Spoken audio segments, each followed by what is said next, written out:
We can continue to try to learn the rest of Shas together. Leah Nishmas Mona Mina Leah Bat Moshe Hershel. He's a Baruch. So the last Mishnah in Bikurim. Also Michael, you want to Michael and Benji and Jonathan will want to say the Kaddish at the Siyum. So it's a little bit it's an unusual Kaddish. So do it slowly. Okay, all right. So the last mission Bikurim, which is the last mission is Rhyme, is Ketzad Eno Shava Lola Nasim V'Lo Nasim. So it's talking about very topically. It's talking about the Tumtum and Androgynos, right? And the Tumtum and Androgynos, for those who do not know, they're people of indeterminate. The Androgynos, someone who has both simanim, and the Tumtum is someone who has neither simanim, basically. So the Gemara says that the Mishnah says that there are ways in which the androgynos is similar to a man, similar to a woman, similar to both, and similar to neither. So here we're on the last part of this. Ketzad Eino Shava Lola Nasim V'Lo Nasim. In what way is it not like a man or a woman, like men or women? Ein Sorf and Truma al Tumas Ziva. So we're talking about Ziva, these kinds of Tuma that are personal Tuma that come out of a person's personal secretions. Ve'en Chayavin Alav al Bias Mikdash. Lo Ka'anashim V'Lo Kinashim. Not like men and not like women. Ve'en Nimkar Ve'eved Ivri. Lo Ka'anashim V'Lo Kinashim. He can't be sold as an Eved Ivri, not the way that women are. Women and men are sold different ways. As an Eved Ivri. If it's a man, it can be sold as an adult. If it's a woman, it can only be sold as a child, and then is freed at the age of 12. Ve'eno nera lo kanashim v'lo kanashim. And if the person says erchi alai, then he has nothing to say because he's neither a man nor a woman, so you don't know how to assess him. Ve'im amar hareini nazir shezeh lo ish v'lo isha. And if a person says this is that he's a nazir, and assuming that this androgynous is neither a man nor a woman, he's a nazir. Rabbi Yossi Omer, androgynous bria b'fnei atzma he. Who? So androgynous is his own creation. V'lo yachlu chachamim lahachriya alav im hu ish o isha. Aval tumtum eno chen pamim shehu ish pamim shehu isha. And that's the last Mishnah in Bikurim and in Zrayim. Hadran alach seder Zrayim v'hadrachalan. The Tanalach seder Zrayim v'tachalan. Lani nishemi nach seder Zrayim v'lati nishemi nan. Lava alma hadim v'lo ba'alma da'ate. Hadran alach seder Zrayim v'hadrachalan. The Tanalach seder Zrayim v'tachalan. Lani nishemi nach seder Zrayim v'lati nishemi nan. Lava alma hadim v'lo ba'alma da'ate. Hadranalach seder Zrayim v'hadrachalan. The Tanalach seder Zrayim v'tachalan. Lani nishemi nach seder Zrayim v'lati nishemi nan. Lava alma hadim v'lo ba'alma da'ate. Ba'alma da'ate. Yehi ratzon milfanecha Adonai Eloheinu ve'Elohei Avotenu shetehei Toratcha u'nusenu ba'olam hazeh u'tehei imanu ba'olam haba. Chanina bar Papa, Rami bar Papa, Nachman bar Papa, Achai bar Papa, Abba Mari bar Papa, Rafram bar Papa, Rachish bar Papa, Surcha bar Papa, Ada bar Papa, Dara bar Papa. Harav Nadon Eloheinu et divrei Toratcha b'finu v'fifiot amcha be'Yisrael niyah nachnu v'tzatzenu v'tzatzei amcha be'Yisrael kolani yod eish mechel l'dei Toratcha me'oivai tichakmeni mitzvotecha ki li'olam hi li yihi libi tamim b'chukecha laman lo evosh li'olam lo eshkach pikudecha ki vam chitani baruch atah Adonai lamdeinu kukecha amen amen amen sel v'ed modim anachnu lefanecha Adonai Eloheinu ve'Elohei Avotenu shesamta chalkenu miyoshvei beis hamedrash v'lo samta chalkenu miyoshvei kronos she'anu mashkimim v'hem mashkimim anu mashkimim l'divrei Torah v'hem mashkimim l'devar b'telim anu amelim v'hem amelim anu amelim v'mkam l'schar v'hem amelim v'enu v'mkam l'schar anu ratzim v'hem ratzim anu ratzim l'chayim haba v'hem ratzim lever shachad shene'amar v'yata Elohim toredeim lever shachad anshe dam v'mirma le'yachsi amen v'yaneit evtach bach yiratzon lefanecha Adonai Elohai kashem she'asartani l'sayim seder Zrayim Azartanu l'sayim seder Zrayim Kain ta'azreinu la'achil mesechtos ha'sfarim achirim u'l'sayimam l'mor l'mei l'shmor v'lasor l'kayim et kol divrei Talmud Toratecha b'ahava v'zechut kol hatanayim v'amarayim v'talmidei chacham yamod lanu u'l'zarenu L'shalom tamush haTorah mipinu umipi zarenu v'zera zarenu ad olam. V'titkayim banu v'hithalecha tancha otach v'shaklecha tishmor alecha v'hakitzoti hi tistichecha ki vanu yerbu yamecha v'yosifu lecha shnot chayim. Orach yamim b'yamina v'smola osher b'kavod Adonai oz li'am yitain Adonai yivarech et amo. Benjamin.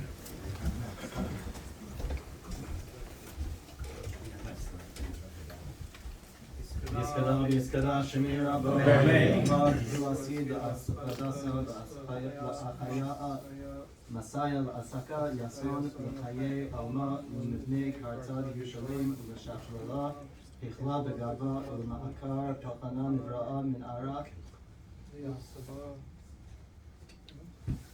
Asaba Pakana Yishmael Asra V'Yam Pitcha Brichu V'Mapusei V'Karei B'chayechon v'yomechon v'chaydecha b'etz Yisrael ba'agala b'zman kirvi v'rameh. Amen. Yisbarach De'elam ne'omei Maria. Yisbarach v'yishtabach v'yisbarach v'sumam v'yishasei v'yisadar v'yisbarach v'yisalash shmei v'kudshah v'yirichu v'eilah v'eilah v'yirchuz v'chasa v'shirasa v'shvachasa v'nechamasa v'amiran v'alma v'yimur amen. Al Yisrael Rabbanan v'altamideyan v'altamidei samidei v'altam v'yaskim v'arsa v'yirasa ardein v'yivachal asar v'yasar the Heilon of Chom Shalom Arabachina Christo Rachman, behind Rikin and Mazoni Redife, Perkanam, Nekadam, Oman to Ishmael, Ramay. Shalom Arabam and Shemaya, Chaim Alin, Yaakov Yisrael, Ramay. Aseh Shalom, Ramah, Aseh Shalom, Yaakov Amen. Okay, thank you for your attention. And so I wanted to just say a brief hesped. It's said that Chazal instituted Tzom Gedaliah to mourn the death of the righteous and to demonstrate the loss of a righteous person is equivalent to the loss of the Beis HaMikdash. It's also said that he was actually murdered on Rosh Hashanah, but it would be inappropriate to fast on Yom Tov, so it was postponed until after the holiday. This also seems to be true of Mina Shloshim, which also fell on Rosh Hashanah, but was postponed until now. We can also say that we should celebrate the life of the righteous today in a way that we could not do at the Levaya on Rosh Chodesh Elul. Mona was a lifelong Baalas Teshuvah, constantly learning and improving, and eager to understand Torah at its most fundamental level. She davened regularly, said Tehillim, and was most concerned that she have her sitter at Tehillim with her when she went to the hospital, which unfortunately was many times. The idea of suffering in this world to be spared in the next world was a powerful reality to her, and motivated her to continue treatments that caused serious side effects. In the meantime, she planned for her expected disability with alterations to her house, and wanted to spruce things up for anticipated Shiva, as unbelievable as that seems. And as I said at the funeral, she was constantly saying that she picked up many of Chazal's sayings that she used as a guide for her own behavior, and including Gamzu Latova, which she said many times, and when things seemed to be at their darkest, she always said it. She always said it and meant it. The Daf is an inexhaustible source of Torah and fascination, and one of the most fascinating gadlus in Shas was in last week's Daf. And I wanted to share it with you, and I'm sure the rabbis know what I'm talking about. I'm talking about the encounter of Rabbi Yoshua ben Levi with the Malach HaMavis. So this was in last week's Daf, and I will briefly go over it. 77 or 76? 77b. 77. Okay, don't contradict me.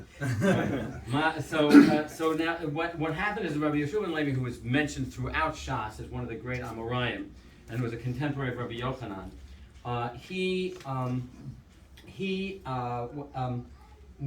all of the Amoraim and Tanaim were avoiding certain ill people because of the understanding that it was some kind of contagious disease, something called Ratan.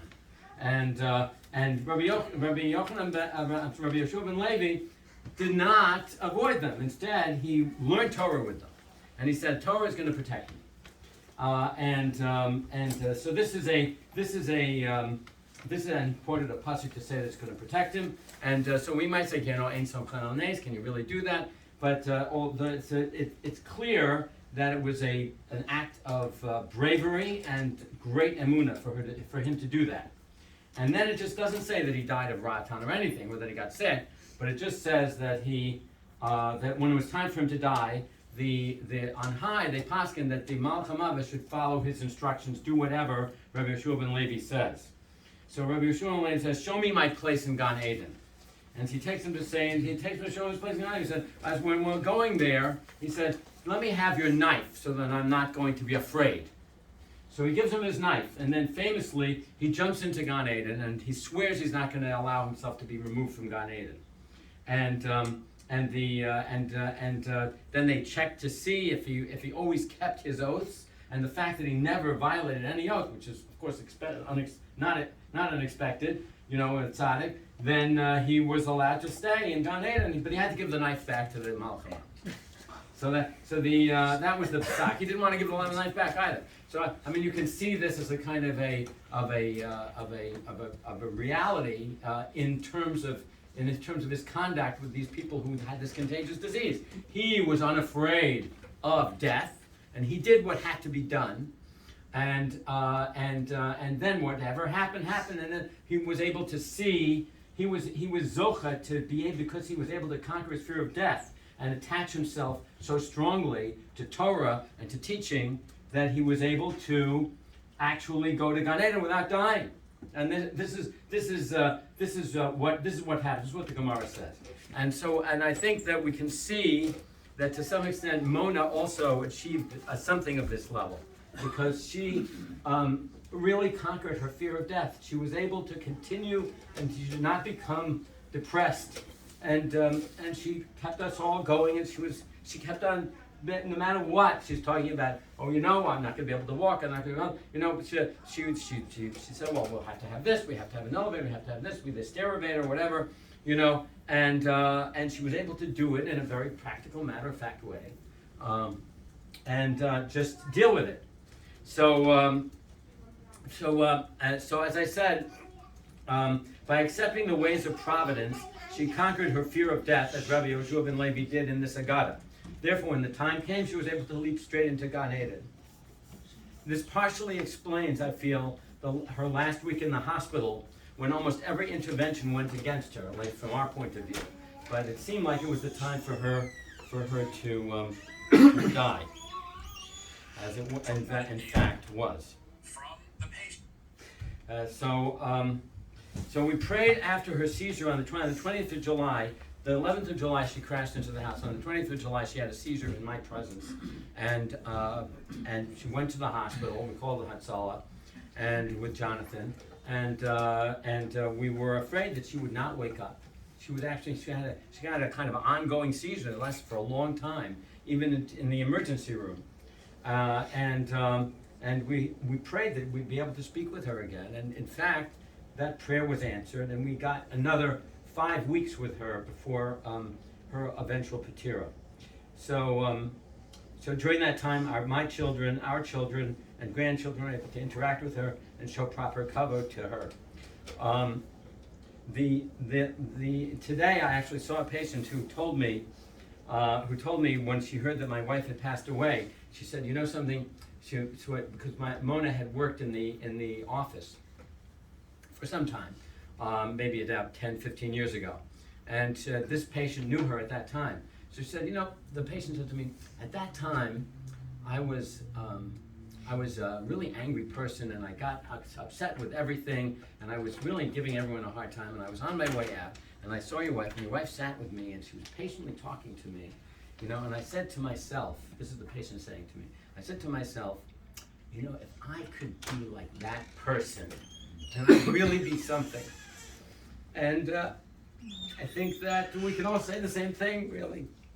So we should try to learn from her great example, to be able to live life properly without fear, and feel the divine hand of providence as the kindly and life-giving force it is, even at the very end. Okay, that's my husband.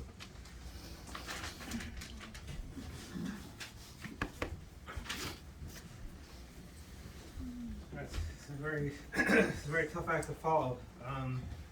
So thankfully I was able to, over Rosh Hashanah, I found something that from Rav Dessler.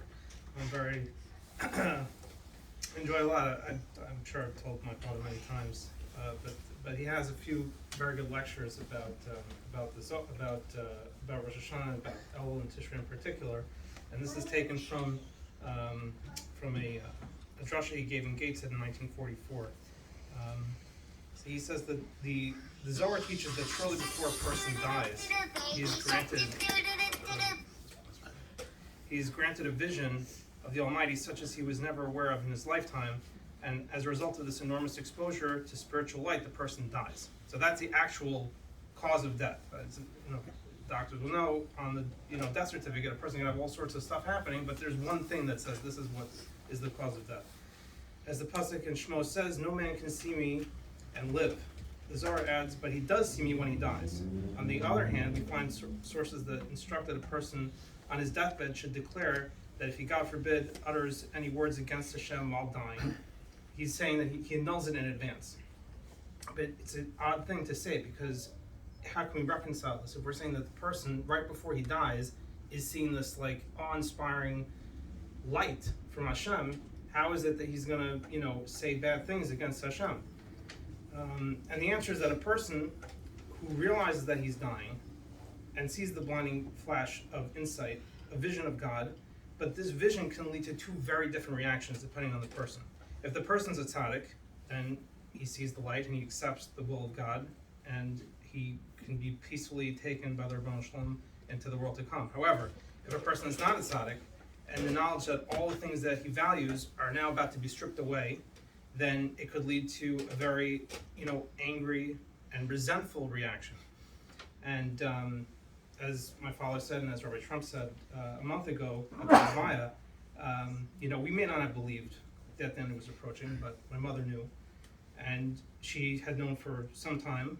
Although there was always that, indefatigable spirit of hope and optimism, as my father said, making plans and, installing the chair, etc. It was clear that she understood and she accepted the decree, just like Rav Dessler mentioned, a tzaddik should. And I was thinking that it's fitting that my mother was niftar on Rosh Chodesh El, which is a time of introspection, a time of coming close to Hashem, a time for families and communities to renew their bonds and come back together. Over the year, people do things, they go away for the summer, etc. And my mother was very much about, getting family together, at the, Knesset Sefer Torah, and last year during her birthday party, she was very much, focused on the next family gathering. So I think that's fitting as well. And now we're in the Asar Simei Tshuva, and I mentioned it to my sister when we were in Israel during the Levaya there. It brought to mind a drasha that I heard when I was visiting from friends, a Shiva Shalvim for Shabbos about 20 years ago, given by Rav Stav, and he explained that people go through life as if stumbling in the dark of night. And you have a general idea perhaps of where you are and where you're trying to get to, where you have been, but you can't be sure because it's dark. We have a bit of an advantage because we have the Torah and Rabbanim to help guide us, but we still really can't see the full picture of what's happening. And in this fog of war, it makes things difficult for us to accomplish the things that we want or to make decisions that we think we should. However, there are a few times in a person's life, there are stuff called barak b'layla, when a lightning strike, streaks across the sky and illuminates everything. And for that moment, a person can see where he's been, where he's supposed to go, what he's supposed to do. And it's a shocking moment, something that you might not expect. It's just dark, and then there's a flash. But it provides us with a rare opportunity to shake up the status quo and make changes that we might not have been thinking of, that we might have been thinking of doing maybe for years. And the thought that I had, and I said to Devorah earlier, is that we should take this moment of shock, and even though it was not entirely unexpected, it was shocking, during this most auspicious time of year, to make some change, some concrete change. And may Hashem bless us all of our efforts with success, and that we should have a year in which we influence others around us for good, as my mother did, and maybe be zocha for a year filled with bracha and joy. Amen. I think so.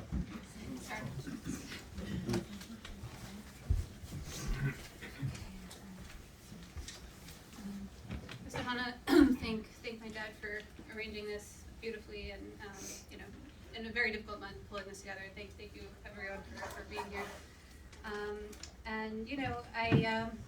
I had a very strange month in which I had the chance to first sort of try to learn how to be without my mother, which was it's a very hard and ongoing task because we were just deeply involved in each other's lives in a very wonderful way. I've just been looking through my text messages with her over the past month, and I've been searching for certain terms. I've searched for Gamzilla Tova, which just is everywhere in our text messages. Any challenge I had, anything I was going through, she was just a part of it, and always with a very matter-of-fact and cheerful spirit, which I drew from enormously. I drew from her equanimity, from her contentment, her sort of simple, matter-of-fact joy and appreciation that she had for life, and the great blessing that she really did feel and take comfort in. It was just a foundational part of her personality. And I really struggled with where to begin. Because there are so many places where I might start. I might start with the fact that we had, the sort of warning shot, which is the fact that my mother drove a car into our home, the home that she built and that she loved. And that was sort of a warning sign that my father and I think, we all felt it. But, the home that she built is not just the physical structure, it's the community that's all here and the family that continued to gather in the home after she left, and we're here for Rosh Hashanah, and that was one place that I might begin. But another place is, another thought was, I'll start where I plan to start, which was on the last afternoon, what turned out to be the last afternoon of my mother's life on Shabbos afternoon. I went down from the unit she was in to the kosher respite room in South Nassau Hospital to pick up some Shalosh items that my father and I had there. And I met this couple, the Shores, who also live in the Five Towns, and we'd seen each other around the hospital, but we never had really talked.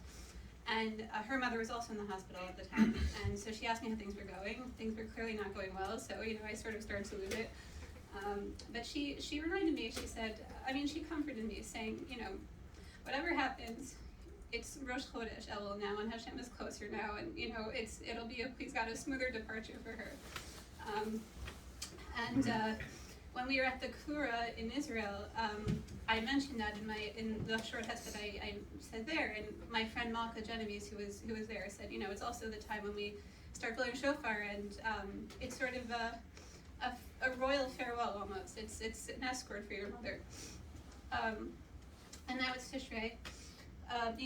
We all went through the long, strange month that is Elul together as a people, and we there's a lot of spiritual activity, and there's a lot of introspection, and there's a lot of reflection, and a lot of physical preparation, and all the rest of everything that goes into Elul. And there's a time of awakening. And during that month, Jonathan and I went to England to visit my father's uncle, my great uncle, my father's mother's brother. And my father's mother was from England. And on our last day there, we couldn't know this, but obviously it was a time of mourning for the whole nation in England. On our last day there, our flight was delayed by half an hour because it was the day of the Queen's funeral, and the country was observing a moment of silence for the Queen. No air traffic was allowed, buses pulled over and stopped, and the large and bustling airport went quiet. And at the end of this moment, trumpets sounded, people applauded, the moment was over, and we were permitted to board the plane. And 3 weeks before, also on a Monday, we boarded a different plane in a different country, also immediately after a funeral. And obviously, during that long moment, I thought about my mother.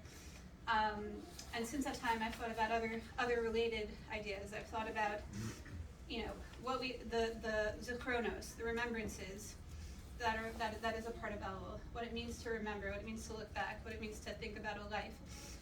I've thought about the theme of coronation, the shofar, and I've thought about the mothers and children that we read about in Rosh Hashanah. I've thought about Rachel crying for her children, Chana being separated from her small son and bringing him a coat each year when she visited him. many of the themes that make up Rosh Hashanah just felt different this year.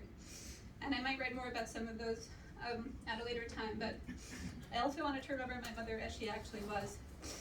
When I visited her in the ICU, the first day after her seizure, after her July hospitalization, she was having a very hard time.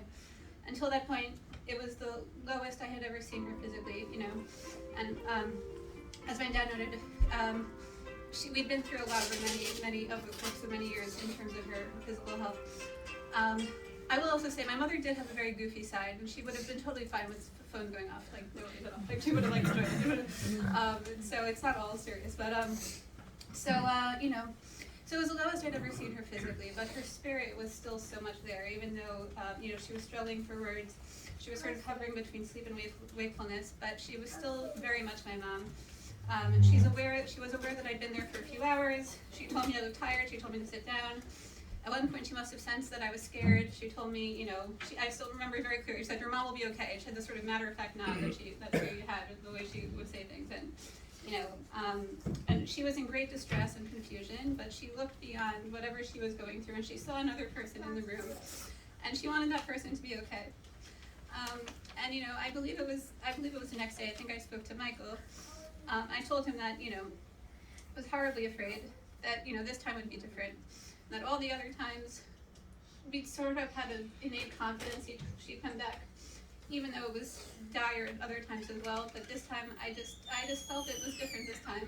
And he told me it was because every other time she comforted us, through her challenges, and she lifted us. And this time she wasn't quite able to do that as much as she tried.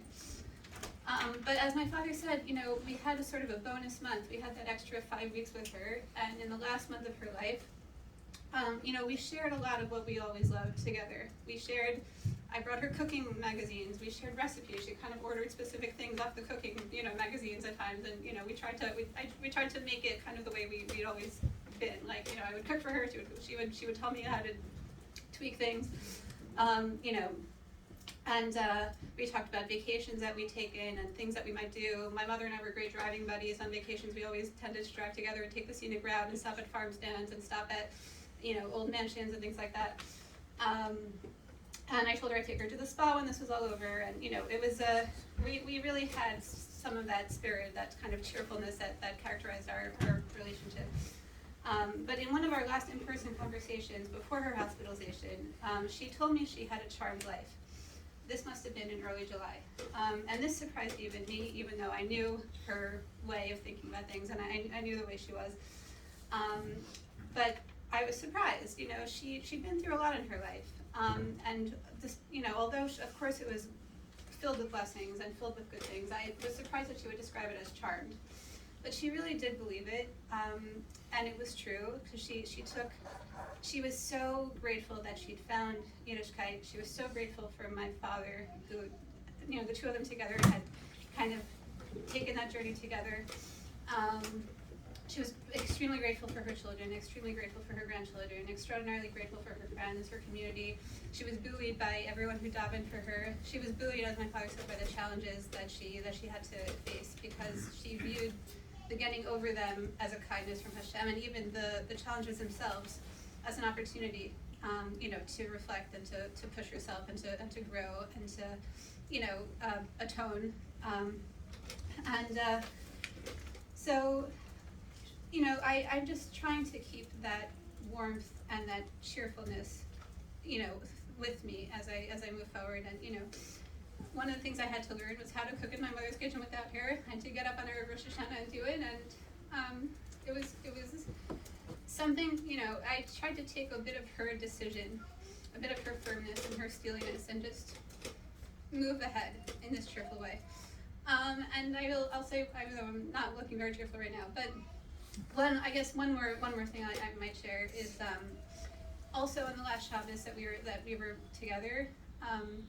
My dad, it was the second Shabbos that my dad and I were together in the hospital, and he asked me to bring a tablecloth this time, and I was trying to figure out what tablecloth would actually work on the small hospital tables that we've been using, because they were just sort of these tiny round tables. And I looked around in our tablecloth closet, and I grabbed one that looked like it might fit, and it ended up when we were there and we were setting things up, it fit beautifully. It was like perfect for this table. And my father looked at it after I had set things up, and he said, well, that was your mother's tablecloth that you had not seen in many, many years, and we had never used because we don't have a table small enough for it.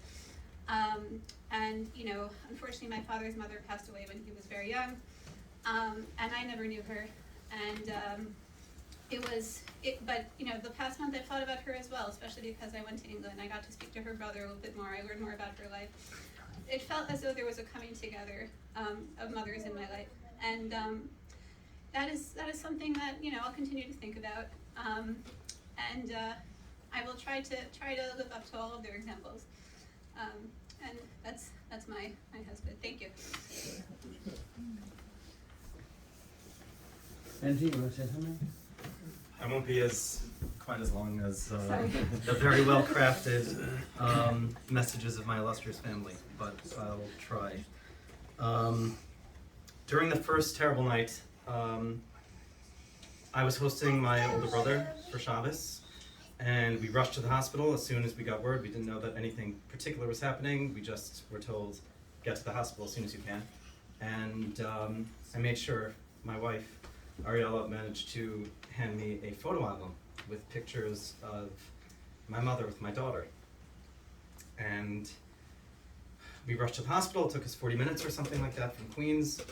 And when I got there, I learned what happened. And my father glanced at the photo album and he tearfully said, I hope that Nina remembers her, my daughter. And over the next couple of days, I thought to myself,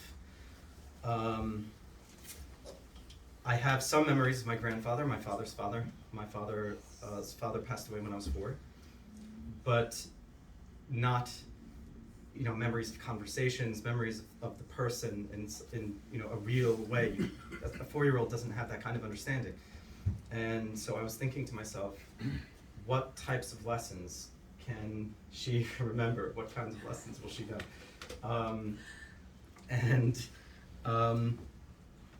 I was thinking over time, well, if you think about it, how many generations do we really know going back to our ancestors? How long can we remember those people who were real people, who had these same experiences, who suffered loss and went through hardship and had amazing successes and built what we have now? And that was pretty depressing for a short amount of time. And but then I came to the realization, we are the product of those people, of all those people.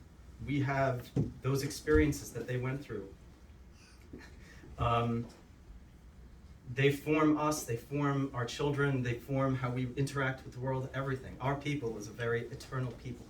We are one of the few groups who can not just claim these sort of, wafting images of culture that get passed down over time. We have it codified in a concrete way that was passed down through generation and generation and generation. This past summer, when my wife and I went to Israel before, thankfully we were able to show pictures to my mother before we got back. There's a small spot directly behind the Begin Institute in Yerushalayim. And it's this old archaeological dig that's a gravesite that was buried for who knows how long. And in that gravesite, they discovered the first and oldest piece of Hebrew writing ever. It's a small silver amulet that was in a gravesite with the exact words of Birkas Kohanim that we use now, from 3,000 years ago, from Bais Rishon. And we can take strength from that. And my mother made sure that she would rebuild that link and keep that chain strong for us. And she did. And she had 4 children, and she built a bias for us that was conducive to it and that let us build our futures. And hopefully we will continue that chain forever. And just to focus that from the sort of overarching thing to a more personal thing. When we have within striking distance, I guess, of those people we remember, you can identify those particular lessons that they transmit.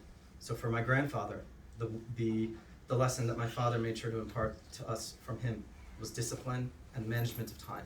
the time, is incredibly important, and that we have a very limited amount of it on this earth, and we have to make use of every single moment that we can. My mother, if I had to crystallize a lesson and what she really stood for, was resilience, which my sister mentioned and my father mentioned. My mother was ill from the time I was 6 years old. For 23 years, she fought and lived. It wasn't just a struggle. It was so little of a struggle from my perspective as a child that for most of that time, other than maybe the very beginning and at very particular points, I did not even know that I was the child of a cancer patient. It was, I knew it from on an intellectual level, but it didn't affect me in any meaningful way. I know that over a very long period of time, we always made sure to say her name, for Misha Beirach, etc. You can go. But we had wonderful vacations, and we had a wonderful life together. And seeing other families which have had a less cohesive relationship between them and their siblings and the extended family, our whole entire family still remain connected to each other in a very important, meaningful way. And no small part of that was my mother. She made sure that you knew, really knew, that she loved you. And every single night for my entire life, from when I was a child and she was tucking me into bed, to when I was, a surly teenager who stayed up too late and who brushed off the good nights, and to even when I got married, she kept texting me, Lila Tov, I love you, with a few assorted emojis. That stopped July 19th, and it was difficult to see it. I didn't realize how important it was, because at a certain point it just becomes part of the background noise.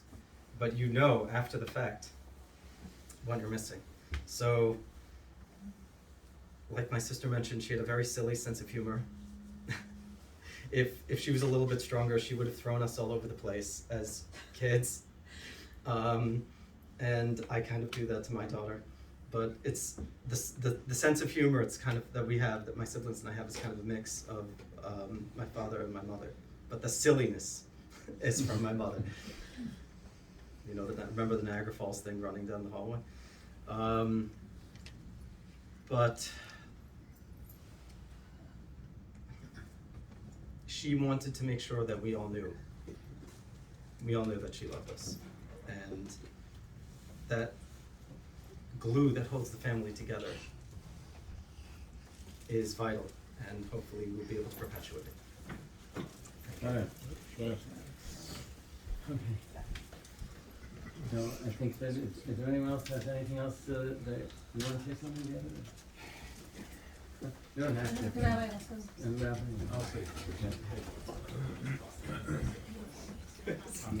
okay, I'm not too organized here, so. I'm going to be quick. I have no papers with me. And I'll start by saying, if you ever have the option, don't be the speaker that comes after Goldman. For those that don't know me, I'm Owen's baby brother, David. And if there's a trait that I will always remember about my sister, it will be that having family together is always the most important thing for her. When she made, just as a few examples, right, when she made her 70th birthday party, yes, it was her party, but the little cars and the cones and the things in the backyard, every child walked away with a ball with their name on it.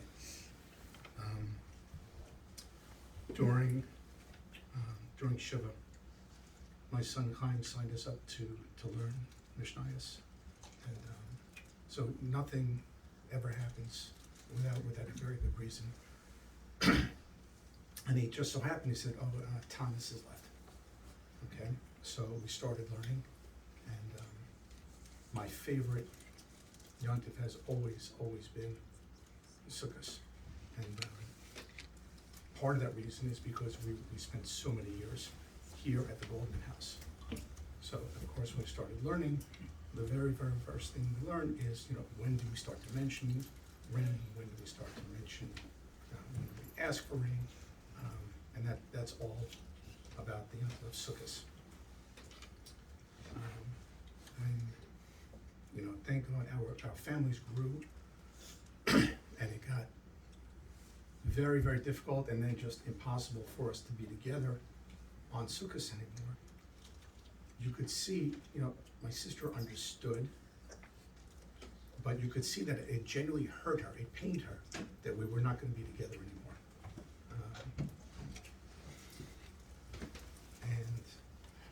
And I had a few other things I wanted to add, but I'll just say that going forward, this year, she gave us a challenge. Sukkot will still always be my favorite yontif. It'll always be one of my best memories, being with my sister and my extended family. And now we've all got the added challenge of remaining happy during the entire end of the Sukkot. So every time I start to feel low, I said, no, Mona wouldn't want me to do that. So I always have the best memories of Sukkot will always be with Mona and the Goldman family. Thank you. Rabbi?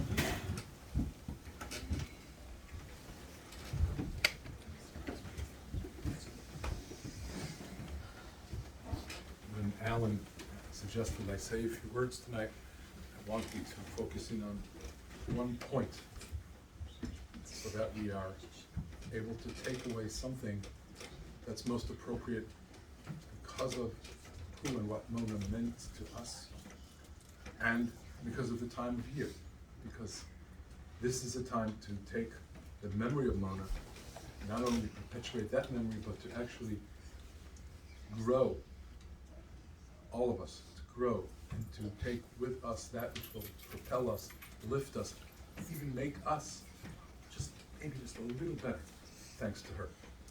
This is the time of year where we say, Be'ein melitz yosher mul ma'ahu tesha. We always talk about this melitz yosher idea. What is a melitz yosher? Mina, in her life, in her name, was a melitz yosher. There are studies on Jewish names, and Mina comes from the idea of a shield, a human shield. A great protector. And what we're hearing is how she was a protector of her children, protecting her children even when circumstances were so difficult, even dire. And if you spoke to her and she would debate with you, she was not a pushover. She had a sense of what's right and what's wrong. And she would say so, always beautifully, always eloquently, calmly, but she could be firm. Because she cared. Right is right, what's correct is correct, and what's not is not. And she would defend. She would literally defend what she felt, but what was right, what's correct, what's good. Fight for it and defend what's good. That's what the word Mina itself means, and that's what her place like that is about. She is Melitzi Yosha. And she should be, bless you, all of us should be blessed with her coming before HaKadosh Baruch Hu now. And she should be the Melitzi Yosha, Mul Magid Pesha. All kinds of things are said, Magid Pesha means just that, to say, well, this one and that one and the other one, and someone did something, someone could be better, someone was. No. Should be forever. What is that? Melitz Yosha is the great protectors for you and for all of us in Mitzvah Hashem till 120. So we meet up again in the Olam HaNeshamas with this very, very, very special Jewish woman, Mina Leah. That's Moshe Hershel. Hashem, hallelujah. Thank you. Okay, so I think that Rabbi Chuck, did you want to say something? May I add something? Sorry? May I add something to this one? Yeah. Just a brief.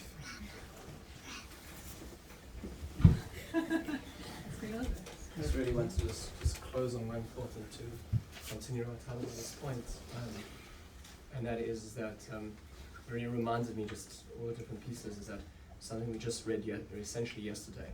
And that is between two of the most magnificent stories about the birth of Yitzhak, the solidifying is Yitzhak on day 1 of Rosh Hashanah, and day 2 is the Akedah. We have wedged in the middle one piece of information which seems completely detached from everything else, and that's the story of the peace treaty in Avimelech, and Abraham, and the whole business seems completely out of sorts of big events in the life of Abraham. And the Mashilach, the Ishbitzer Rebbe says that because Abraham Avinu led a very confusing life. He was told he was going to be this, he finds God, he discovers HaKadosh Baruch Hu, and because of his actions, because of expressing that, he's thrown into a fire, as the Midrash tells us, by his own father.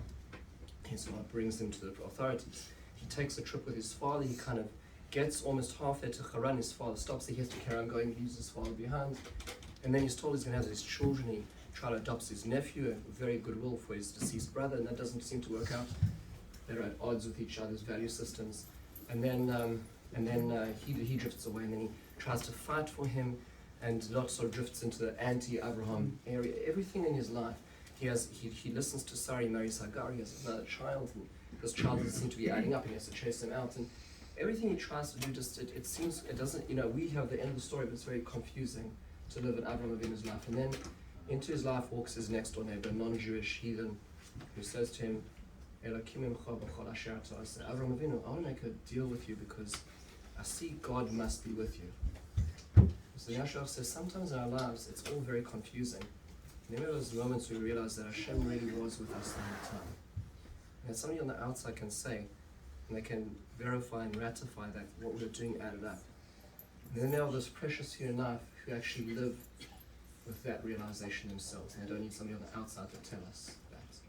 I think that's the Gams of a Tov that we've been hearing about, is to have the idea, know that through all the dead ends and the reroutings and the detours, and that's not just the realization, because a person realizes that like Mina did, like Mona Goldman did, then it isn't just the ability to give the resilience to get through every situation, it's also a guiding light as to how to lead a life. May we be able to hear her call. May we be able to hear that if through what she went through, she knew Hashem was with her the whole time, maybe we can in our lives, in our different tests, also be able to hear that. Because Hashem so certainly was with her.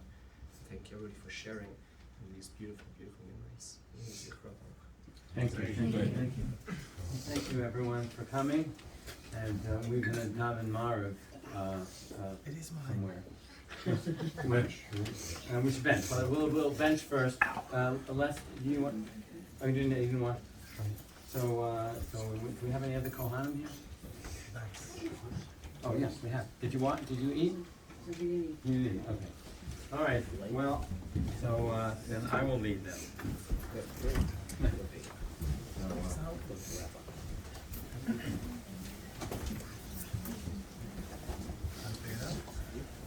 Those who want to bench with me, maybe we'll distribute